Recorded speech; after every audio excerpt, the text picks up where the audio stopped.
Good evening, folks. Welcome to yet another edition of Themba and Kgofu with Gideon as the pet monkey on the side that runs the account. And we're joined this evening by the audience favorite, Floyd Sono. Neither Themba nor Floyd's here yet, but my good buddy Kgofu is here already. Kgofu, how are you doing, mate? I'm good, man. I'm good. It's been a while since we've had one of these. It feels like forever. And It's been far too long. And I mean, while we're waiting for the other guys to get here so you can really get into the meat and potatoes, we're just talking about Twitter and how awful it is and how toxic it can be. And you're actually on there. You're on there, but you're like a lurker and you don't really spend too much time. You don't waste too much of your life. I spend a lot of time reading stuff, I've kind of sadly accepted that, my posts aren't so cool, so people don't really like them. Like the other day, I posted a picture of a 1911 Cabo, thinking that people are gonna like it. Didn't get any likes, so I was like, I need to get some tips from you. No, I'm just controversial all the time. But I mean, that's kind of the point of my account. Well, let me rephrase. Controversial, but with a purpose. And I think the engagement I've been getting from a lot of people who have no clue about guns, and they follow my account and they expect me to be this weird, like, the typical firearm guy, wrap around sunglasses, tactical beard, like tactical clothing, super alpha male, tattoos everywhere, operator, chewing a cigar and drinking whiskey all the time, and telling everyone how you're in the special forces, Yeah, how many doors I kicked down on a weekend. And I think because my account isn't that, they might stay as follows because I'm confusing and they want to just figure out what I hope it's more than that. But I actually, half of the time, I'm actually tempted to steal some of the stuff you post and claim them as my own. But I know you're going to see it. No, dude, like steal. We can be like the bot accounts in China. Oh, hang on a sec. Floyd's here. Floyd has it. Hey, Floyd. How's it, Kgofu? I'm good and you. And I've got my ugly face showing a So what we're gonna have to do again tonight, because Floyd, we need to get you earphones. I think we'll do a Baratas crowdfund and we'll send you earphones, because otherwise I have to mute and unmute Floyd all the time when he wants to talk, or he can mute and unmute himself. Otherwise the feedback goes bananas. But Floyd, I'm going to shut up and ask you how you're doing. Yeah, I'm good, man. I'm in quarantine, so I'm in self-isolation after testing positive last week. But yeah, I'm very good, and what can I say, man? It's just you sit there, you do nothing. But yeah, we're carrying on. Not much we can do, hey? I've got some advice for you to cure COVID. Shooting range. That will do. Let me do. I think. Let me just get better first. Yeah, it's just frustrating staying at home and you're doing nothing, and you're looking at the walls. You can't be with your kids. You can't be with friends. You can't do anything. So it's a bit tiring. Yeah, but I'm good. Yeah. No, that's good. Awesome, Floyd. I'm glad to hear you're on the mend, because I would have been like seriously worried. But you're looking good. You're sounding a lot better than most people sound when they're actually healthy. And I think we've got a lot of cool stuff to unpack tonight. So just hello to the audience. And I think what we're going to do in order to make life easy, if both of you are okay, I'm going to mute myself, and Kgofu, if you can mute yourself, and everyone mute themselves while they're not talking. And then we can eliminate feedback totally. Let's see how that goes. So I'm going to.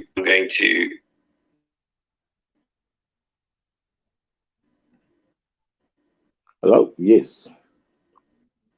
So can you hear me? I don't know, because I can't even hear anything now. Gideon? I think he's frozen. Okay.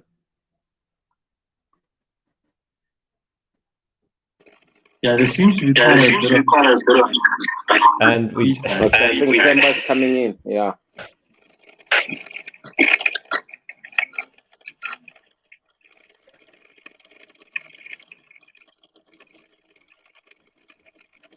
Hey, handsome. Did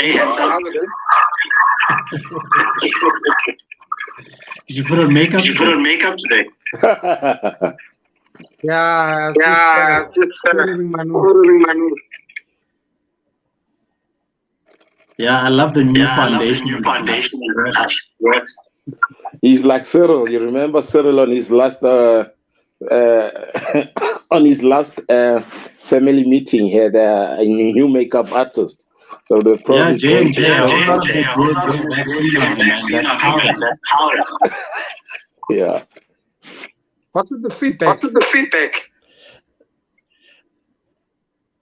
that's don't know. Floyd's Floyd's speaker, unfortunately. Unfortunately. Okay, hold on 1 second. Just unmute me. I'm gonna go get headphones from my bedroom.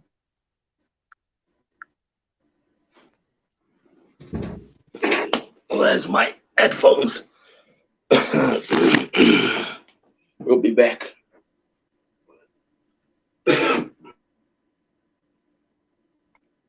That's painful. How you been, Themba? Dude, I don't know what happened. I know I bust my knee during the whole Maponya thing, but today I can hardly stand up straight or get in or out of the car. My knee is in excruciating pain. I think I bust something bad. See, these are the ailments that you get when you carry a clock. Themba, I'm sorry to hear that, mate. Knee Yeah. aches, and all sorts of stuff, Yeah, it's not not just the clock, but it's also the idiocy of the people that we put in leadership. That shit is heavy. Yeah. In a way, we kind of deserve so it. now that the we all gangs. put late. Hang on, let me unmute Floyd there quickly because I think that should sort out the feedback. Okay, we're all together. My connection is not good for some reason, and I am plugged into the router. But you all know what to do if I disappear. Themba, Yibo. great to see you, dude. It's been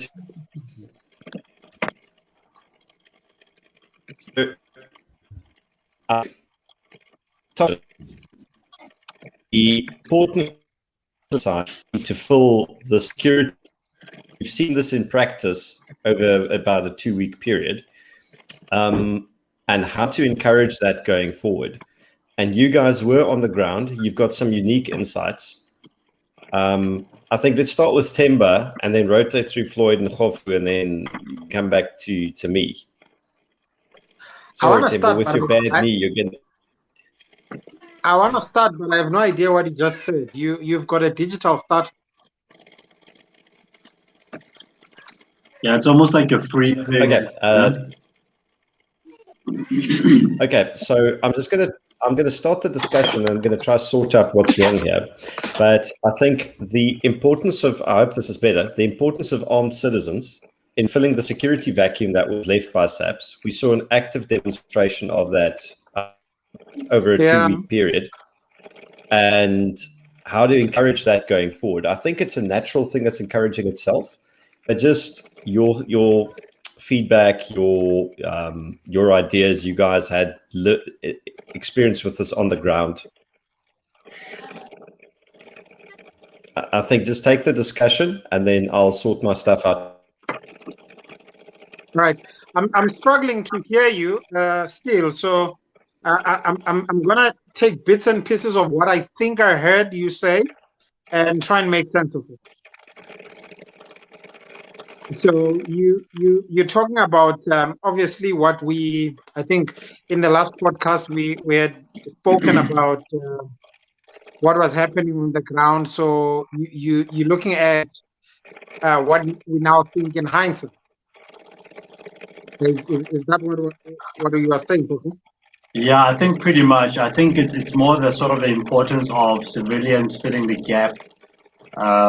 in terms of where sort of the police fall short, like we've seen with the unrests, and how the sort of, the legally armed civilians just came to the party and really saved the day in essence. I think that's pretty much what he was sort of, and you having experience being on the ground, having sort of held down the fort on in your neck of the woods, sort of what was your experience and your takeaway from that? My experience. Okay, my experience came with a bit of positive, actually extremely positive feedback. One on the side of the police on the ground. But remember, I think when we talk about the police, we need to differentiate between the police ministry or the management or the political part of the police and the police on the ground. The police on the ground were very happy to have us. As we speak now, I think I'm part of about 6 different groups with law enforcement and assisting in making sure that wherever they come short, we as not just private security, but also private citizens, we come in to fill the void.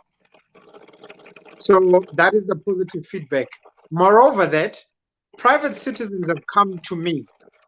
And I think you've had the same experience where people have said, dude, I wasn't for this whole gun thing, but I realize now when the brown stuff hit the rotors that, I don't have Barack Obama's umbrella with that comes together with the Navy SEAL.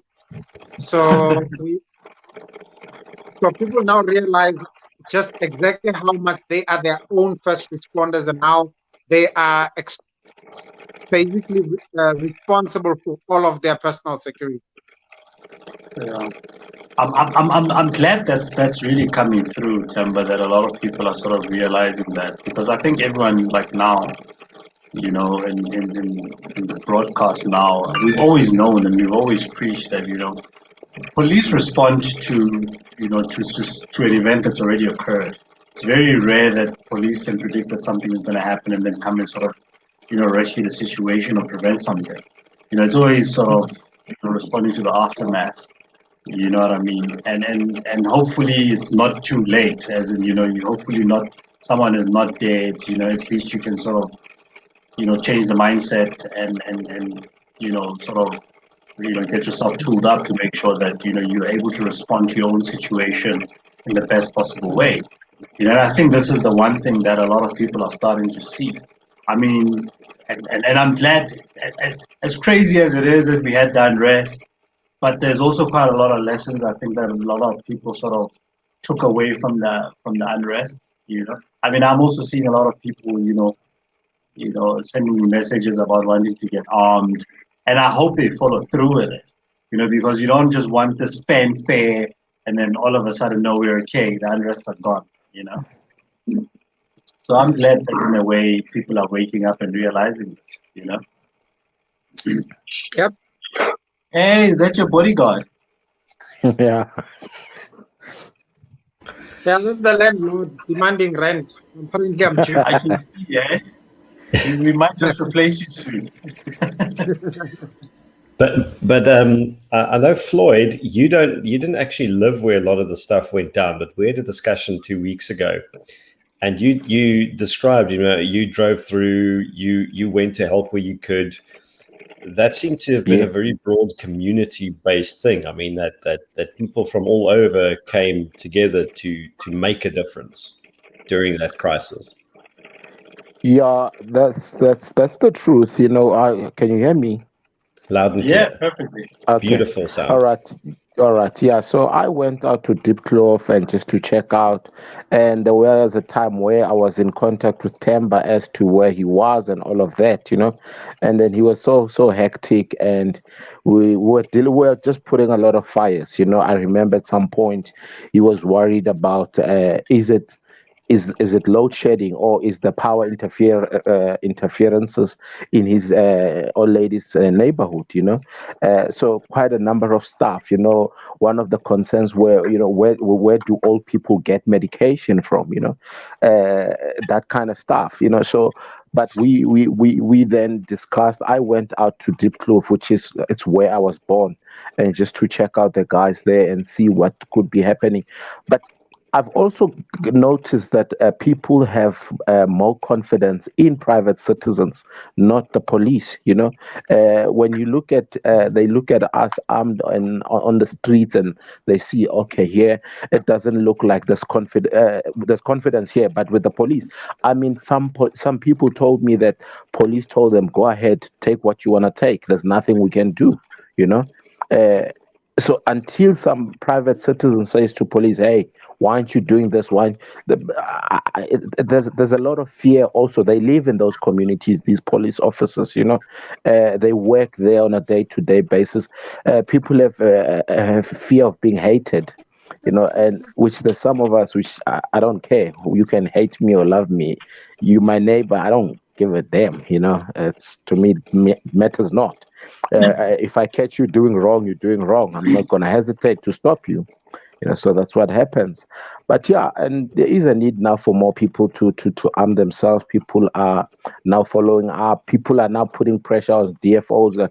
Hey, where's our firearms? You can see on Gosa's website, Facebook page, people are like, we want our stuff. We want our stuff. People want to know, where can we complain now?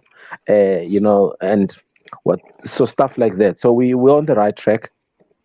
I think we'll be fine. Yeah, and the comment period against these proposed amendments now closed. I think it was Monday evening, and I know there's well over 151,000 comments via DRSA alone. There's probably more that went through other platforms and direct to the CSP.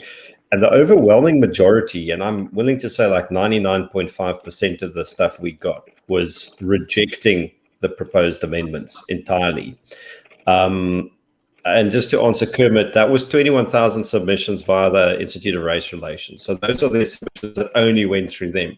Count the 151,000 that went through DRSA, you're looking at 172,000 submissions already. And there's plenty more that went in. And I mean, it's reaching a bit of a situation where we know the Civilian Secretariat has been infiltrated by Gun Free South Africa. And I don't want to racialize this debate, but fuck it, I'm going to. We're sitting in a situation where an old white woman who hides behind armed response, where some poor minimum wage guy who lives in the township must respond with his pea shooter and a bulletproof vest to her personal security emergency at 0 dark 30. But by the same token, she's doing her level best to prevent him and his neighbors living in that township from protecting themselves with guns. And the government is helping her do this. I mean, that is just insane. It is absolutely insane that this sort of nonsense is tolerated in our society. But it looks like citizens are taking, the steering wheel and are dictating how this thing goes. So your thoughts on that, guys? There's only so much bullshit you can sell to the public, you know what I mean, regarding the fact that, we have to rid the we have to rid the streets of illegal firearms that are, sort of being, fed from, legal firearm owners. And, people are genuinely, I think, starting to see that, but we're being fed a whole bunch of lies here. And it's very important that we obviously look at what's really happening. There's a massive leakage from SAPS, with regards to firearms. I mean, if you just go on is it Intelligence Bureau on Facebook? If you just look at on average, majority of the posts that you see, I mean, look at the firearms, state issues, Z88s, LMs. I mean, it's very rare that you see a spanking shining Glock there, or a Smith & Wesson or a SIG, or a nice decked out AR-15. I think I've only seen maybe at the most not even more than 5 of those posts over the past couple of years.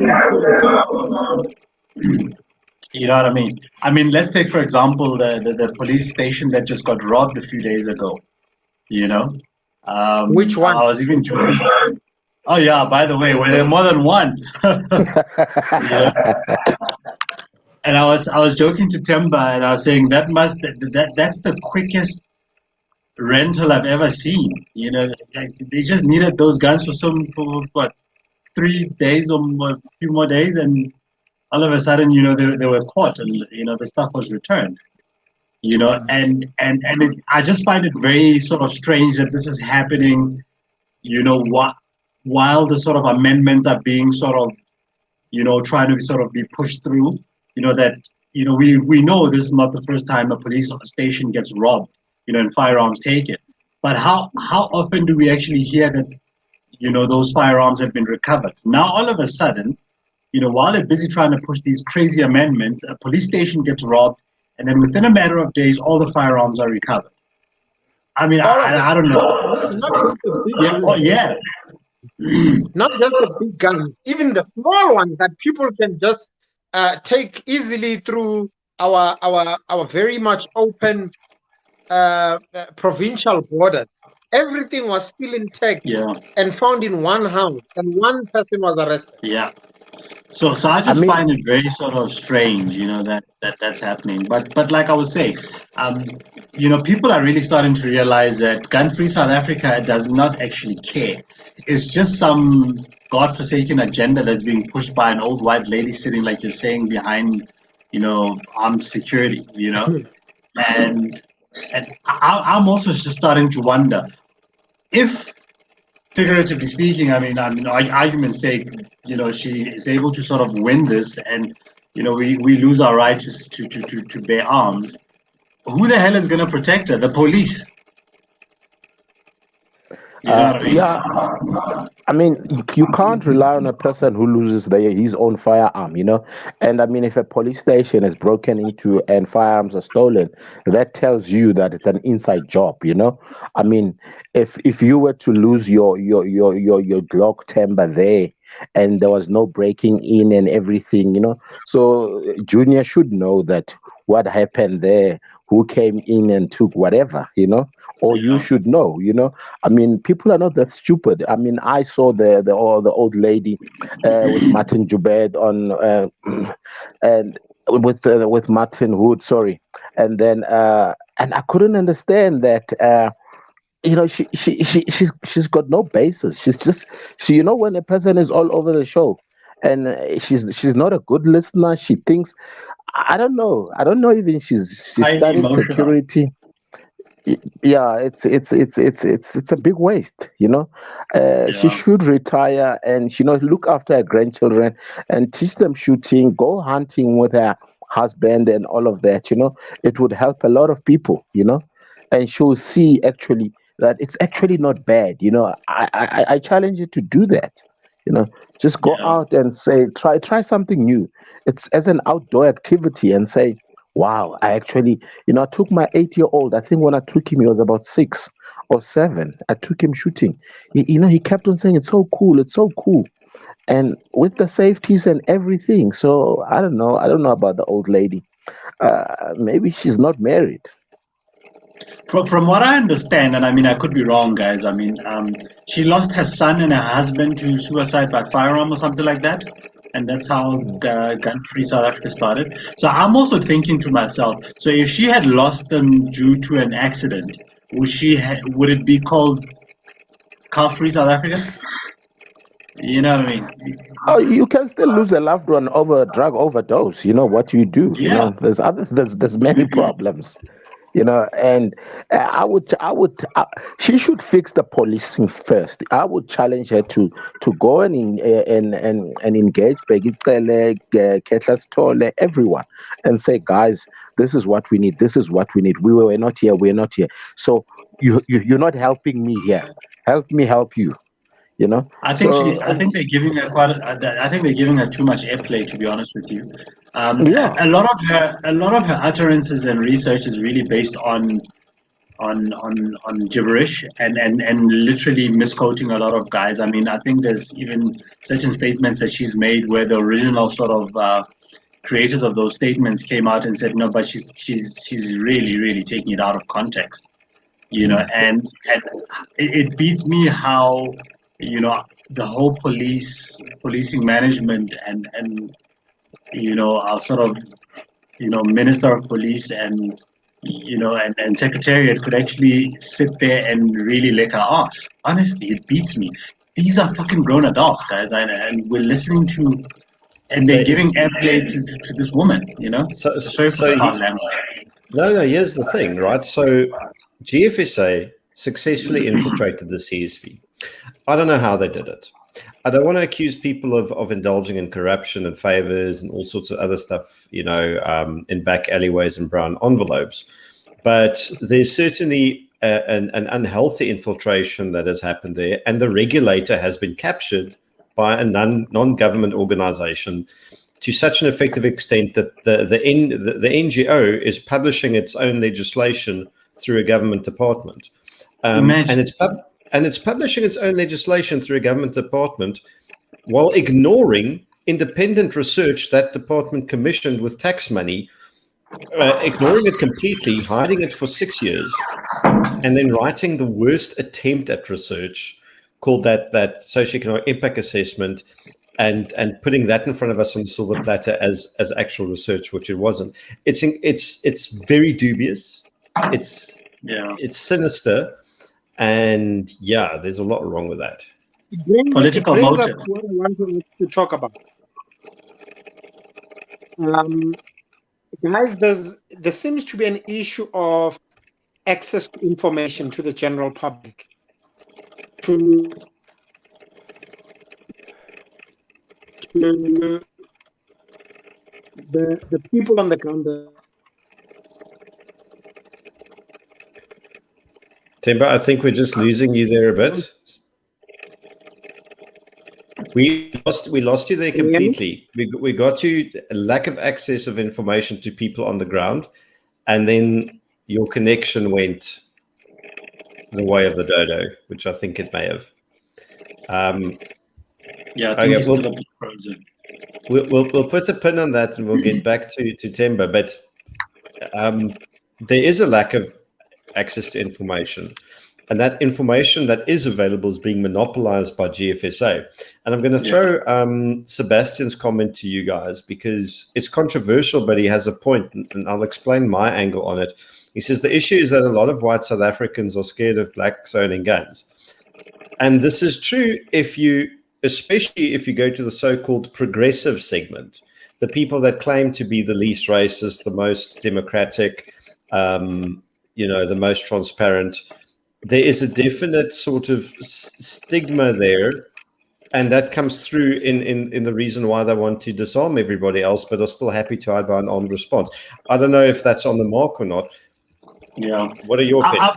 I've got a bit of a different take, and I think it's going to need its own whole show, for us to sort of dive into it. If you're a gun owner, right, argument's sake, and you've got a legally licensed firearm, naturally you wouldn't fear another sort of person, irrespective of their color or their race, owning a firearm, because you realize why they want a firearm. No one is going to go and license a firearm just to go and rob a bank. I don't think are that dumb. You know what I mean? So I'd like to believe that there's obviously clearly another thing that potentially they might be fearing, and I'm going to sort of throw it in and say, could it be because some of the imbalances of the past that they're fearing that might come back and sort of bite them in the ass when more people are, because that's genuinely another thing that's facing our country. We've got a lot of wrongs that were done in the past by the previous government. We've also got a lot of wrongs that are being done by this current government. And could it be that out of that guilt, a lot of white people are thinking, oh shit, if black people have guns, they're going to come and shoot us up, because of, what I mean? Exactly. Imbalances in society, you know what I'm saying?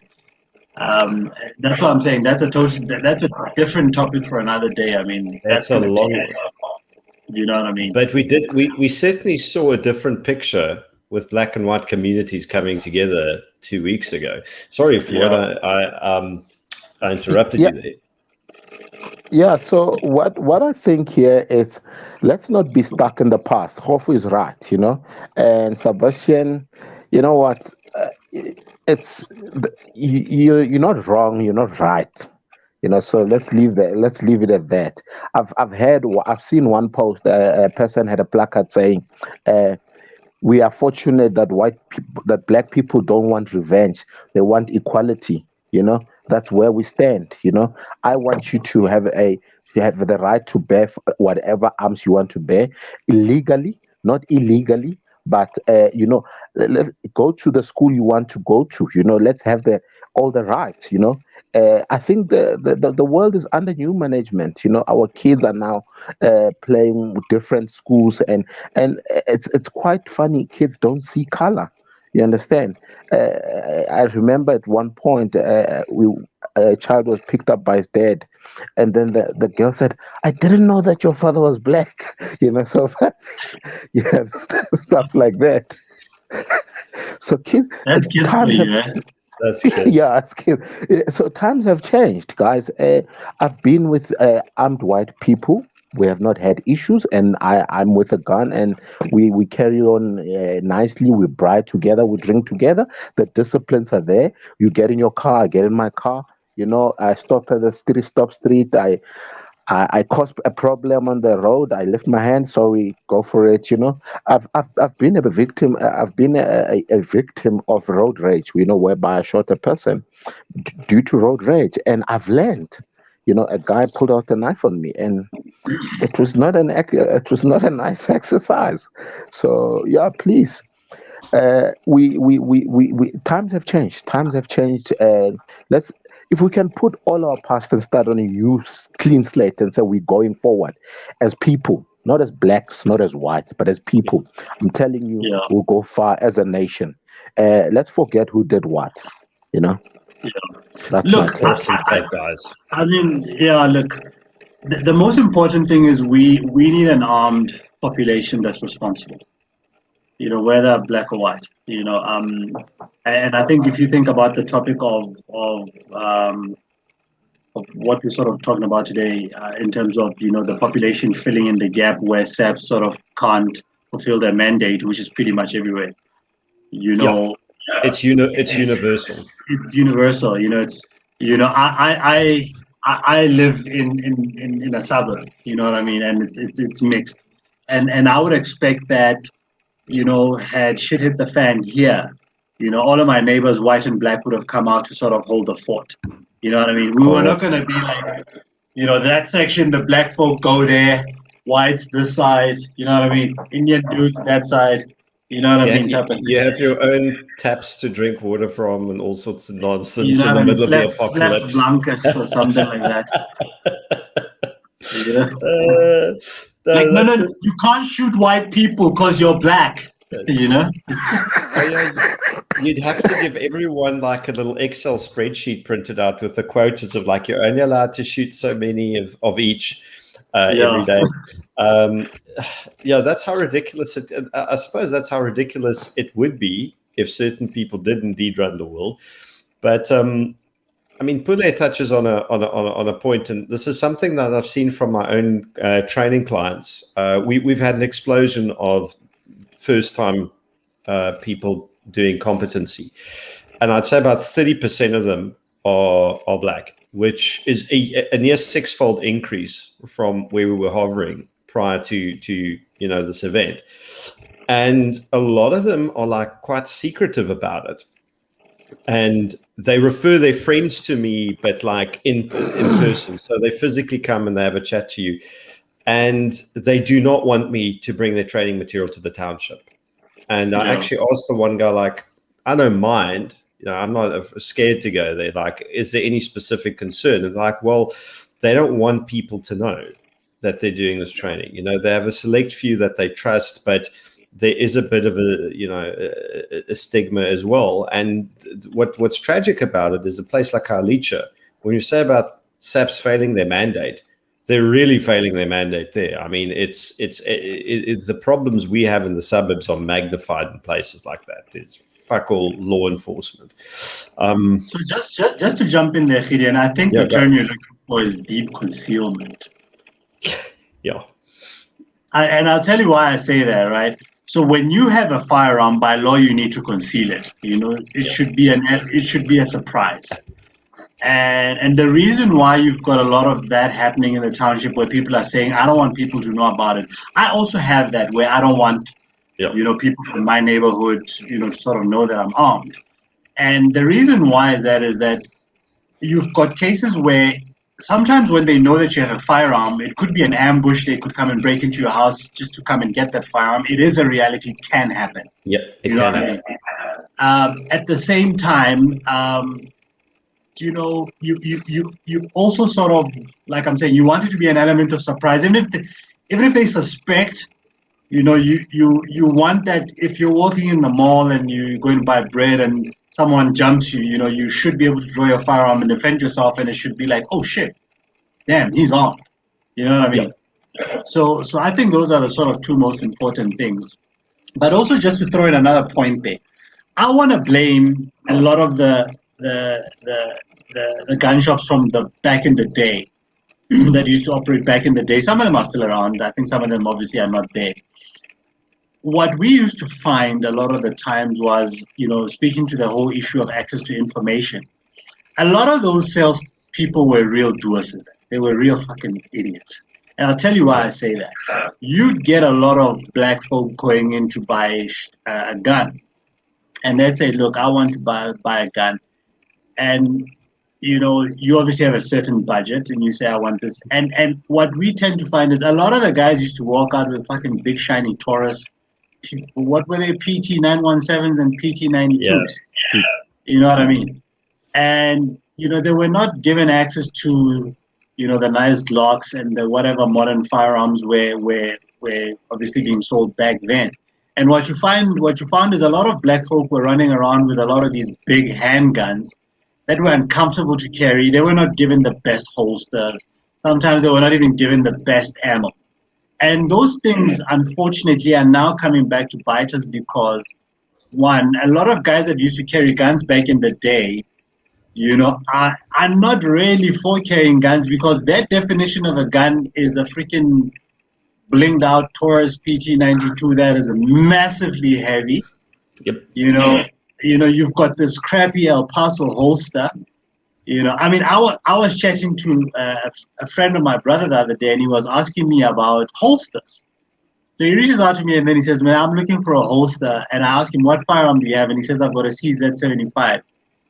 And the first thing that comes to my mind is, man, that must be heavy.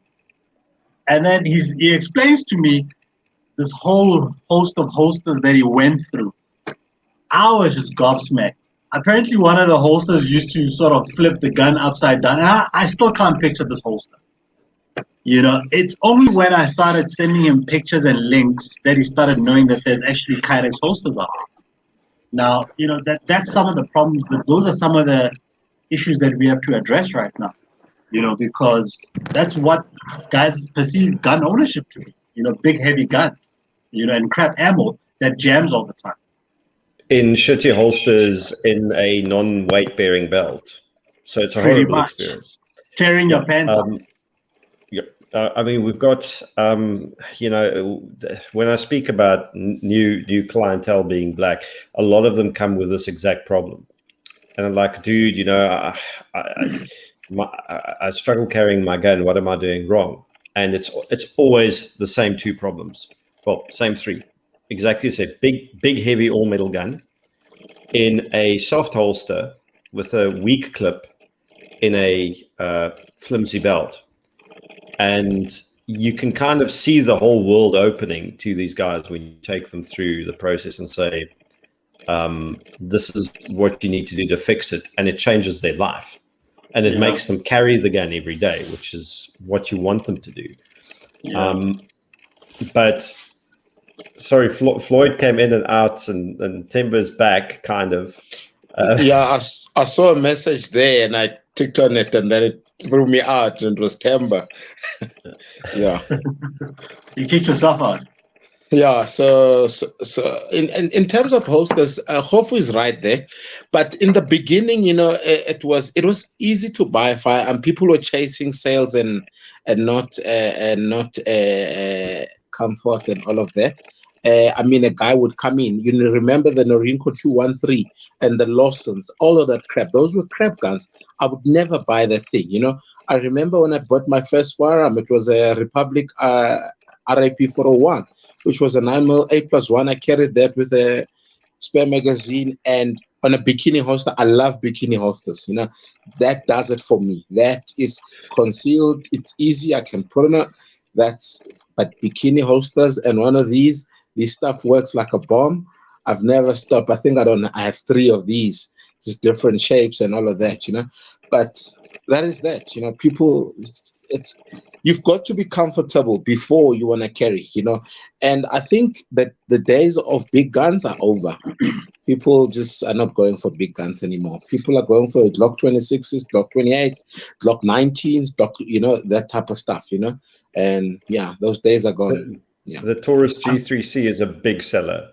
Yeah, because and I mean, actually for the price, a very decent gun. For the price, I mean, it's really. I mean, it's retailing for about 7 or 8.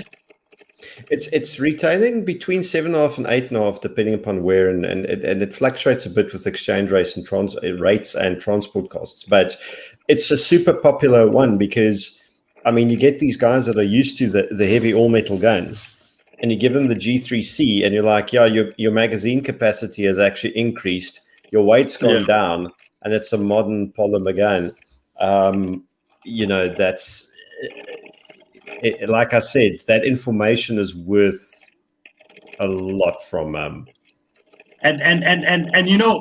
Gideon, I'm so happy I'm happy that you get to interact with a lot of our brothers out there and sort of show them the way. And funny, what you also still find today is, and I hope we've got some guys that work in gun shops that are also listening, and I've certainly also experienced it myself, where I went down the road to a shop. Like a little wildling. I'm sure that should give you a hint of what the name of the shop is. and I walked in there, and I told the guy that I wanted to see a Glock 17, a Gen 5 Glock 17, right? I mean, I specifically said, can you show me a Glock 17 Gen 5? And then, he brought it out, and then we started talking. And because I knew what normally follows, I sort of made it known to him that, by the way, I'm knowledgeable about firearms. I know what I want, and this is what I own. And after checking out that Glock 17, this guy whips out a Z88, and he's like, man, I got to show you something. And he's like, look at this spanking new Z88, So I grab it, look at it, and I'm like, yeah, it looks very new, well kept. How much is it, And he gives me a price, and I'm like, oh, thanks. Anyway, can I also see this other Glock? Whatever. But dude was just not reading was not getting the message. You know what I mean? And that's unfortunately the thing that you find that a lot of, the sort of stereotype, the preconceived ideas that if a black dude walks in, he immediately is gonna want a Taurus or a Beretta. You know what I'm saying? Or a Z88. Or a Star. Yes, some might want that without any knowledge of what's out there. Some might not have any knowledge of what's out there. Some might actually know, and you've got to be able to sort of read, and guide, you know what I'm saying? And be able to say, look, this is heavy, this is light. This has got 15 rounds, this also does 15 rounds or whatever, And I think a lot of sales guys just tend to sort of miss the boat. They really, really miss the boat. And I think sometimes they get weird when they realize that you know a little bit more about guns than what they thought. It's like they don't know, They're not salespeople, they're order takers. Yeah, I was about to say, most salespeople aren't necessarily very knowledgeable about their product either, because it is a calling. It's not like selling milk and ice cream at Pick and Pay. And to answer Victoria's question, I do feel you should have any gun you want. as long as as long as you're a fit and proper person. And the reason to say that, why I'm saying that, is very, very, very straightforward and easy. If you are fit and proper, you're fit and proper. You are not going to do anything with an AR-15 that you're not going to do with a 9mm handgun, that you're not going to do with a muzzleloader, that you're not going to do with an over-under shotgun, that you're not going to do with a hand machine carbine. I hate that term so much. Really, like, couldn't I have called it anything else? It actually sounds very sexual, doesn't it? Hand machine carbine. Hand machine. It does. It makes I'm me. going to carbine myself right now. You know? Yeah, I'm not going to tell you what mental image that conjures up, but it's pink and it looks like a balloon, but a shiny one. But that said, I mean, if you're law abiding and you're responsible, buy the guns. Yeah. I'm going to tell you what's going to limit you more than anything else. Far Your more than budget. laws, far more than than your budget and your space, your storage space. Yeah. And if you're married, your wife. Yeah, pretty much. Yeah. Ultimate. Yeah, pretty much. So, and that's fine. Those are called natural limitations. They're in there. Yeah. In terms of worrying about the spouse, I used to work for this company, which was a JSC listed company, and I was one of the top salespeople there. You just don't be an order taker. And one of the guys were taught there that don't ask for permission, ask for an apology. So in terms of your spouse, just go buy the gun, and then when she sees it, like, oh, sorry, so don't ask for permission. Never tell her. The golden rule is you never tell them the price. Yes. You take the price. The problem is when you at die, least they're going to sell it for 30%. that price. That's Maybe I what got you this really. for $2,500. That's You'll what be you in need to heaven do. watching us sell your collection. Have a will in place. Yeah. Have a friend to safety net that. Yeah. But So, No, go on. Okay, so it is quite easy. I strongly believe that it's not about concealing and everything. If I given the opportunity, I would have a gun for every occasion. So if I'm in shorts, I'll be with this firearm. If I'm in cargo pants, I'll be with this one. If I'm in jeans, I'll be with this firearm, and that's what I'll do. And sometimes, as for me, I'm not worried whether my firearm is exposed or not. Sometimes I'd carry unconcealed. I just wanna. I'm also testing waters. That I wanna see who's what, who can try what with me. But the biggest thing, it's not concealment with me. It's more just being cautious, being alert of your surroundings. If you see, because there's some people, they conceal, but you still see it. I've got that thing. I can see a person who's concealed, and I can see, this guy's packing. I can see it on an ankle. I can see it on. I can tell you where it is and everything. So it's not about that. I think it's all about being aware and your surroundings, and just wake up. Just because you can read the body language. That's the thing. That's the key to it. Is Themba's connection better? Yeah. I think he's moving. That's a good sign. Yeah. Can you hear us? Welcome back. We're not winning, guys. Themba is afraid to talk. I don't know if you guys can hear me. I'm trying again.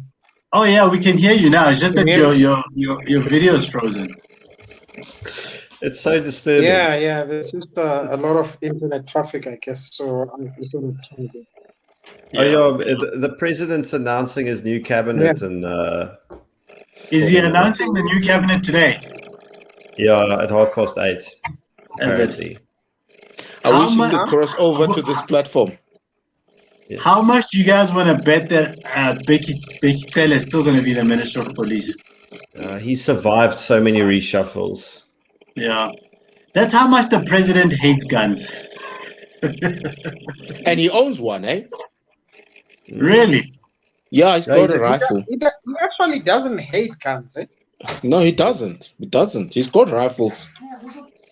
Guys, at the end of the day, right? Anyone Uh-huh. who knows, the president knows the current amendments that have been proposed. If And all he memory was serves saying me when, well, and no, I if think all memory he, serves me well, he's got a handgun. So I want to get Themba's opinion if Tsele is going to survive or not. This is actually where I'm at the edge of my seat because his political calls are pretty accurate. No pressure, bro.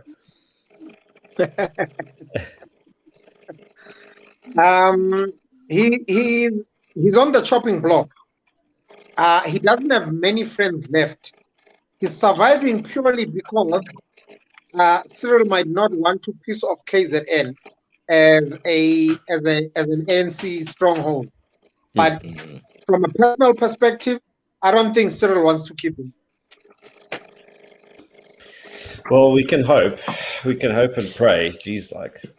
I then like again, even Themba's response. but then again, guys, even if we get a new minister of police, it's kind of like starting from the beginning because we don't know what his intentions are. What type of, that's the crap part about it. I mean, we moved from what? From 1910 and then it was Fikile Mbalula. Yeah, Mbux was great. He did nothing. Bring him back. Yeah, he just sat there. You know what I mean? Mr. Fix It, I think he calls himself. Yeah, he goes by the name of Mr. Fearfokol now, which is weird. Like every time he changes a cabinet position, he gets a new handle. It's a bit mentally ill. Yeah. I think he needs an intervention. He's having a midlife crisis. Yeah. But guys, going back to the topic we were talking about sales guys and guys. I mean, it's amazing the amount of choice that we have right now. I mean, if you think about back in the day when each of us were buying guns, I mean, it's either you were getting, a 15 rounder Glock then, or or a CZ or something. I mean, now you've got all these brands that have now come up. I mean, if you think about, look at the new Shield Plus. I mean, that's an amazing piece of handgun. 13 rounds. I'm with you, Francois. Amazing. The the Taurus G3. No, I was saying, Shield, the Franz was saying, S15 magazines. Yeah, Themba, can you hear us? It's like having a seance with Themba's connection. Yeah, I can hear you. I was saying I'm agreeing with Francois on the comments. Oh, if General Mac, yeah, same. I would, as much as I appreciate the compliment from Dopey Smith, the General Max is the guy. I mean, he's solid. He's solid. I agree with that. Yeah. We can only hope for the best. So my take is, regardless of who gets the position, we're not going to stop fighting. It's going to be we should never stop fighting. Exactly, it'll be the same Monday we always have. I'm just hoping for, as Victoria asked, license the person, register the farm. What does that mean? It means that at the present moment in South Africa, every single gun you own has its own license. It's a stuff up because they all expire at different times, different years. It's a huge process to get them and renew them. Rather go through that process once for you. When you're licensed, your guns are just registered. It makes everything simpler. It's easier to, like a car. And if we have a competent minister of police that understands the administrative limitations of the service, then we have a good chance of getting something like that through. Maybe. If we push on. Stop dreaming. We're not going to have a competent minister of police. Yeah, I think as soon as that word left my mouth, it's like, ain't happening. Yeah, I see Themba. You even lost Themba after you used that word.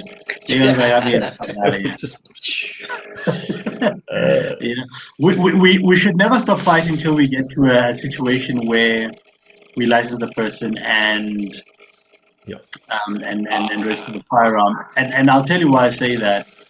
The only reason why you are not permitted to carry a firearm is if you have a criminal record, right? That should be the only reason. And a relevant criminal record. I was actually going to say, I mean, if you were just sort of speeding because you were quickly going to the shops, I mean, you're not going to really, you know what I'm saying? And I don't until we get to that point, we should never stop fighting. And the even current then ending- carry on fighting to prevent going backwards. Definitely. I mean, I don't see how you are safe at 200 rounds under Section 13, and then all of a sudden at 201 rounds, you are the most dangerous person in South Africa. You know what I mean? It's just ridiculous, It's people who don't know what they're doing. I would say, if I was a minister of police, I would say, once you leave, while you at matric, every child at school should be given a firearm training and the competencies and everything. Make it with the country that we're living in. I would say, it would part of your extra curriculums or other activities. I would have that competency book while you're at school level, at high school, at matric. You read that book, you understand firearm safety and everything. Even if you're not going to buy a firearm, it's like learners. Every human being that walks on the street should have learners. Once you're 16, you should have learners. Pedestrians don't know how to cross the road. Pedestrians don't know when to cross. Everybody should have a learners. You're 16, you don't have to drive. Yeah, you don't have to drive a car to have a learners. Have a learners, know the rules of the road. People just mess up everything. You find people walking on the highways. It's so basic. Firearm training. It's so basic. You've got a firearm in the house. There's nobody. You can't use that thing. So give it to the people. That's what I'll do. And it's true. I mean, I agree with you, Floyd. It's the basic stuff that we need to sort of get right, teach them at a young age. It's also a safety precaution as well to make sure that, you don't have people hurting themselves by playing with guns, and it end up killing each other, But it all goes back to the fact that there's always going to be a political agenda behind disarming the population, and I've said this before on the show. The ANC is fucking up. They know they're fucking up. They know their time is limited. You can't mess around with an armed population. No. That is an army that you just can't mess around with. Now it's doing what Hitler did. And I mean, we had a fairly level-headed and progressive commentator in Politics Web last week, earlier this week, say that the security situation has eroded so much that he recommends all South Africans get guns, and if you can't get it legally, then make a plan, because we are a resourceful country and people can make a plan. And I'm like, this is interesting. Like, I haven't seen a lot of progressive people come out in the open and say, get a gun, even if you have to get it illegally because shit's real. I mean, that was a huge penny drop moment for a lot of people. It's only going to get worse. I mean, the crime is only going to get worse, guys. If you look at, we're sitting with an unemployment rate of almost just under 40%. Sorry, I'm laughing at Wilson's comment, not the unemployment rate's negative 40%. Some of the population go for illegal guys. You're all going to carry Z88. I don't think there's enough Z88 in circulation. Nah. We'll have to rent them out to each other. Yeah. We'll have to import them back from Mozambique and Zimbabwe. You know what I mean? and I mean, you've got the socioeconomic situation. I mean, if you were to look at, like for instance, right now, the unemployment rate, people are hungry, people are starving, and naturally, crime is going to be on the rise, because if you've got a family and you don't know how you're going to feed your family, you can only be honest for so long, up until you say, what, fuck. Maybe, those guys that are coming around in the neighborhood driving nice cars and all of that, maybe I should go join them. You know what I mean? And that's unfortunately the issue that is not being addressed by the government, over and above the fact that they can't handle crime in any way, even from before. Until we sort out those issues, it's gonna get worse. It's really gonna get worse. We're gonna end up being like, what's that place in Mexico? That dangerous one. Oh, there's many. But is it Tijuana de Juarez or something? Yes, Tijuana. We should just fucking call South Africa Tijuana. Yeah. No, but sorry, Floyd, you go first. I have a more positive All right. take on that, but yeah. Yeah, so you see, Kgofu is right there. People are getting tired, and you're gonna have to choose. I mean, what mess is that? Giving people 350 rands. I mean, what is that? You give me 300. You thank people for looting. That you guys did an excellent job. What you did last week, yeah, I'm gonna reward you with 350s. And there were people who went and defended those malls and everything. How are you thanking them? Why don't you identify those people and put them in key areas in the police, and say, look here, here's a position there. We think you can do this. We saw your capabilities. This is what can be happening. You give people 350. I don't agree to that thing of 350. What you gonna do? You can't even buy a box of ammo, decent hollow points. You can't. So 350. You've just given me an idea. Well, that's the thing, Floyd. And even if we had to, before I get to my positive thing, I just want to answer Garage Metal Shop. Yes, there are a huge number of fully automatic military grade weapons in bad hands in this country. Overwhelming. In fact, all of them were never in civilian hands. And we're talking of everything from the full auto military stuff like R4, R5s based on the Galils to AKs to other stuff. I mean, there's 6 million unlicensed firearms in South Africa. That's more than there are licensed, funnily enough. But it's not just about the desperation from the hunger, Kgofu, that's an issue. You can only address these economic challenges and uplift people and create, sustained economic growth through being economically active and having those economic activities happen in an ambience of stability. And in order to create stability, you need to create security. And if the state isn't going to create the security, that responsibility is going to fall directly on civilian shoulders to create security in the vacuum by pushing out the criminal element, securing your own neighborhoods and areas and businesses, and allowing business to thrive so that good people can earn a decent living.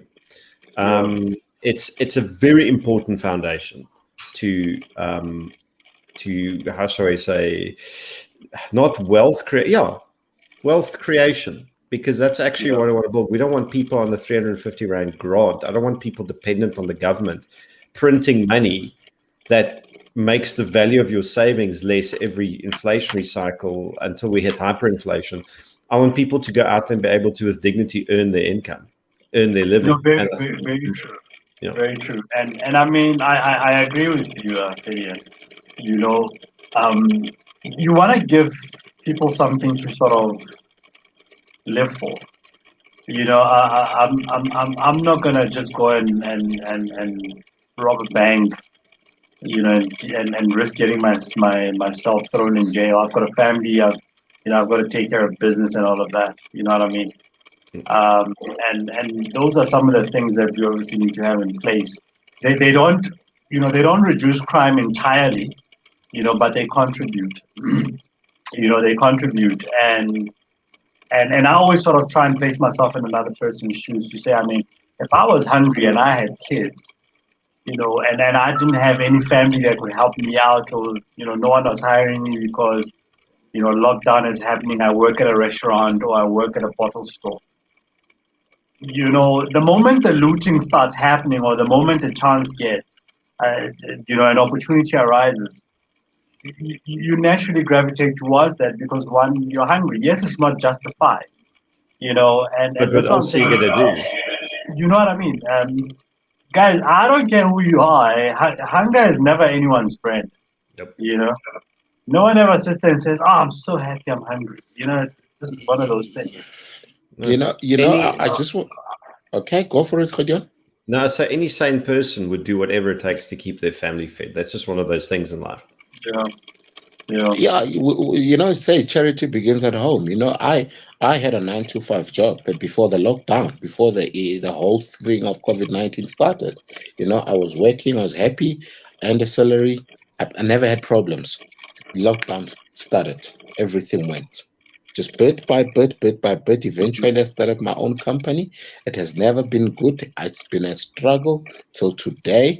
I had never had the reason to loot, But you know what? There's people who are not like me who've been in the same situation and they've gone and did what? And loot, because it was just hunger, and it's just hard. It's just a mess. So that's the things that I look at. Don't give a man a fish, teach him how to fish on his own, and then you set him free for life, That's But it. to be you get. Don't ban the shop. Here's the 350. No, we're gonna bring you food parcels. I mean, for the army to go and collect all of those stuff and destroy it. How do you destroy food in a country like South Africa, guys? And Why that's In didn't you actual send? fact, got to me as well. in actual Why fact, to was be it? honest with you, a part of me is happy that that's happening, and I'll tell you why. It might just be our savior. People are not going to see it as the army taking looted food. You know what I mean?